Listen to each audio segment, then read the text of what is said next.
Hey everyone, so in this video, I'm going over the 6 top dividend ETFs that pay you every single month. I've done tons of research and you'll want to watch until the end to get my full list of stocks. Now, personally, I love monthly dividend ETFs because they give you a more manageable and constant income stream. And they tend to offer higher returns if the monthly dividends are reinvested. So yeah, it can be a great way to invest in stocks without the crazy volatility of many individual companies. Plus, of course, you're being paid out every month instead of every 3 or 6 months, which is much more typical for these types of ETFs. Let's get started. At number 6 on the list, we have PEY, also known as the Invesco High Yield Equity Dividend ETF. This ETF is based on the NASDAQ US Dividend Achievers 50 Index, which invests into 50 stocks based on their dividend yield and consistent dividend growth. So right now, one share of PEY is trading at $20.63 with a 52-week low of $18.53 and a 52-week high of $22.68. You can see we have net assets of $1.23 billion, dividend yield of 4.5%, and expense ratio of 0.52%, which is not too bad. Here's a price chart for the last 1 year. You can see it's been up and down, hasn't really seen any growth, just sort of moved sideways. It's considered a mid-cap value fund. The year-to-date daily total return is 0.62%. And yeah, the expense ratio compared to the category average is just over. And yeah, this is not a low-cost ETF. This is a little bit on the higher end. If we look at the sector weightings, you can see we are heavy in financial services, consumer defensive, healthcare, and utilities. In terms of the equity holdings, we have an average price to earnings ratio of 12.06, an average price to book ratio of 1.7, and an average price to sales ratio of 1.06. The top 3 holdings in this fund are going to be Altria,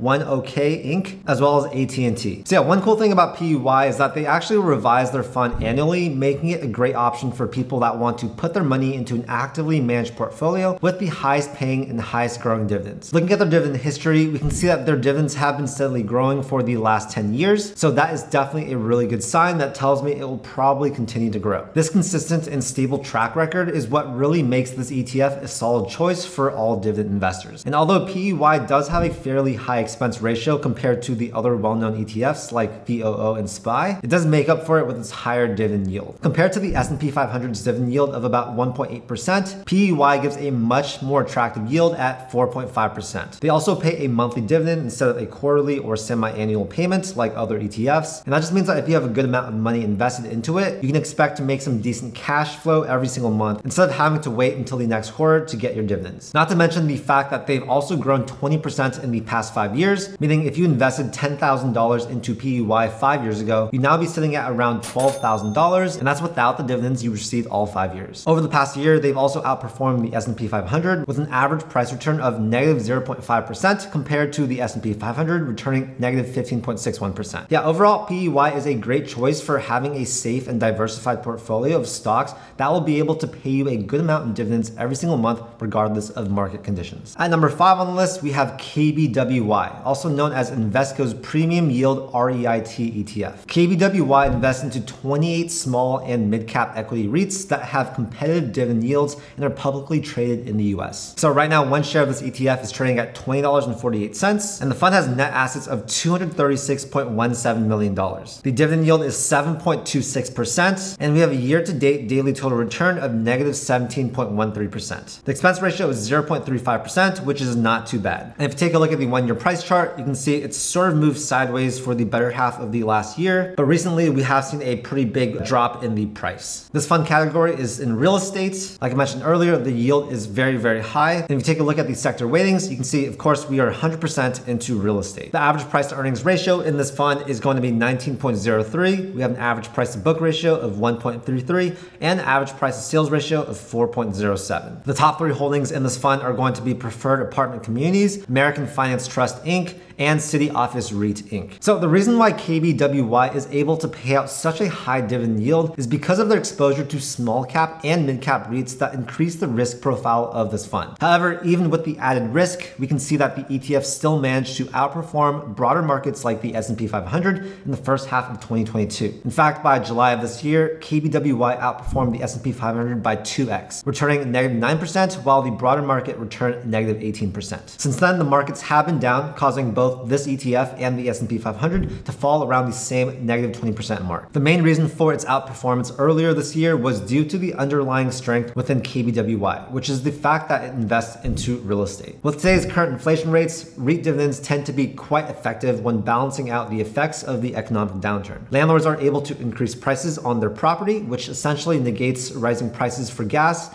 groceries, and overall expenses. If you take a look at their dividend history, the ETF has had solid dividends with yields even as high as 14% back in 2020. So with its recent rise in dividends over the past couple of months, it is possible that we could see some similar dividend growth for the next year. Although its price has heavily declined due to the pandemic and recession, the ETF's high yield is a huge benefit for its shareholders and could lead to strong returns when you factor in the dividends received. Even 5 years ago, we can see they've always kept a relatively high dividend yield. So yeah, KBWY is a great choice for people that want to receive high dividends while investing into real estate. Okay, at number 4 on the list, we have SPHD, which is Invesco's S&P 500 High Dividend Low Volatility ETF. This ETF invests into 50 securities traded on the S&P 500 index that have historically provided high dividends and low volatility. So right now, one share of SPHD is trading at $42.79 with a 52-week low of $38.33 and a 52-week high of $49.61. We have net assets in this fund of $3.34 billion, an average dividend yield of 4.29%, year-to-date daily total return of negative 4.3%, and an expense ratio of 0.3%. So taking a look at the 1-year price chart, we can see we started off the last year at around $42 a share. It went all the way up to about $50 a share, dropped back down to around $42.50, went back up to $47.50, and is now down to around $43. This is a large value category fund, and looking at the sector weightings, we can see we are heavy in financial services, real estate, consumer defensive, healthcare, and utilities. The average price earnings ratio in this fund is going to be 18.09. The average price to book ratio is 2.4, and the average price to sales ratio is 1.37. The top 3 holdings in this fund are going to be Iron Mountain Inc.,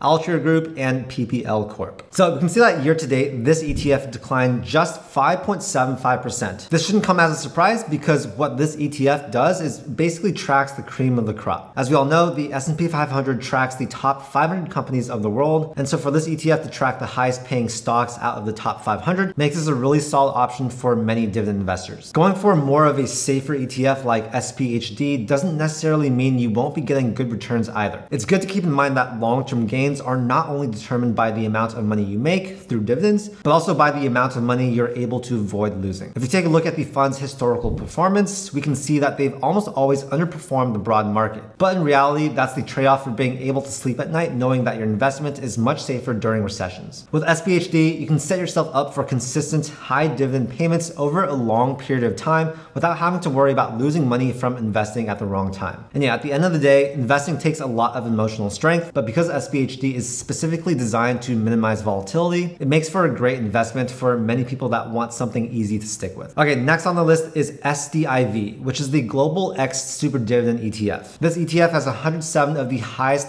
dividend paying equities around the world, making this one of the highest income potential stocks on this list. Right now, one share of SDIV is trading at $7.74. The 52-week low is $7.38, and the 52-week high is $13.18. We have net assets of $661.74 million, a crazy high yield of 15.9%, year-to-date daily total return of negative 30.87%, and a pretty high expense ratio of 0.58%. If you take a look at the 1-year price chart, you can see the performance has not been good. We went from over $13 a share to just under $8 per share, which is a huge drop. Looking at the sector weightings, we can see that we are heavy in basic materials, financial services, real estate, energy, and industrials. Our average PE ratio in this fund is 3.84. The average price to book ratio is 0.98, and the average price to sales ratio is 0.74. 3 biggest holdings in this fund are going to be Electric Consumer Products, China Dongsheng Group, and Transmisora. Now, because they invest in equities all around the world, your investment is diversified in terms of geographic location and interest rates globally. Everyone knows that inflation rates in the country are experiencing record highs, and so this ETF is great for people that want to diversify away from the rising inflation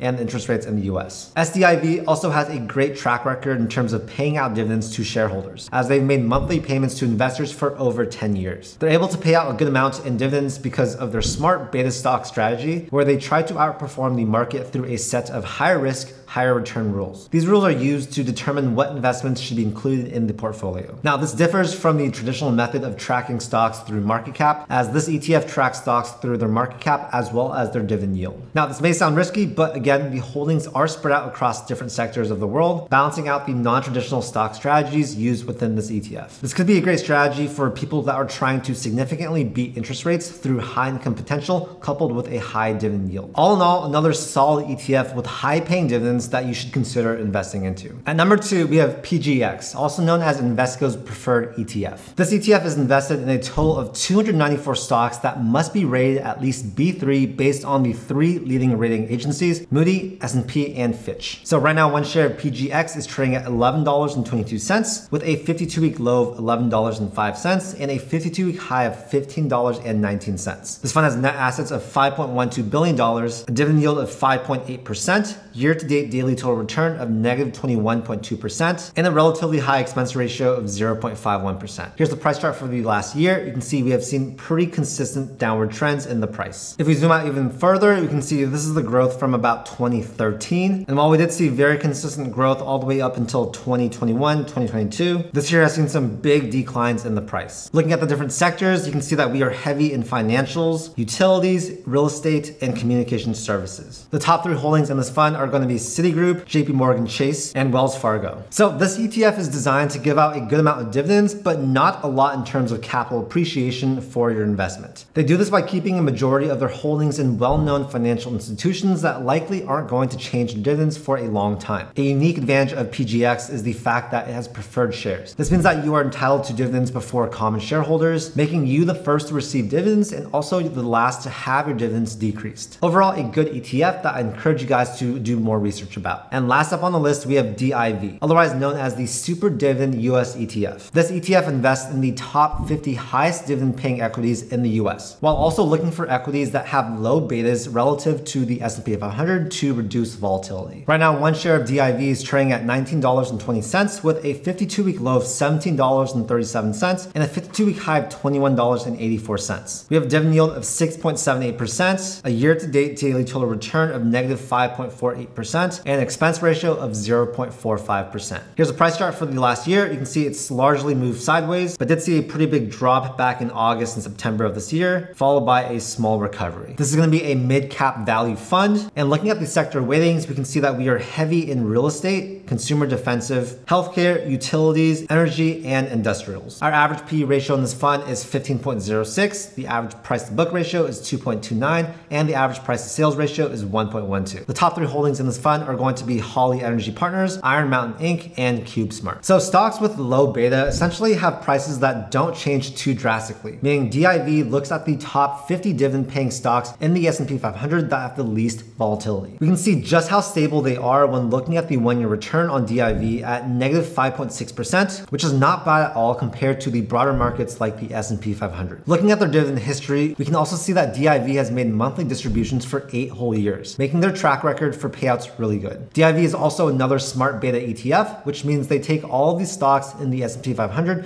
and also factor out the highest dividend paying stocks. So yeah, overall a great option for investors looking for a high paying dividend yield while also avoiding volatility in the US markets. So there you have it, you guys. Those are my 6 favorite dividend yield ETFs that pay you every single month. If you guys want to get some free stocks, make sure to use the links down below to get free stocks from both Moomoo and Webull. These are 2 of my favorite platforms, and right now they are giving out a ton of free stocks when you sign up and make your first deposit. It's also for a limited time, so I really encourage you guys to go do that right now. And of course, with all investing, please make sure to do your own due diligence. Just because an ETF is on this list does not mean you should just go out and buy it. I'm not a financial advisor. This should not be considered financial advice. And yeah, before you buy anything, make sure to do at least 1 hour of your own research. That way you understand what and why you are buying it. Anyways, I hope you guys got some value out of this video. If you guys did, make sure to hit that like button and also subscribe for more content just like this. I make a ton of videos about personal finance, investing, and entrepreneurship. Thank you so much for your time, and I'll see you in the next video. Peace.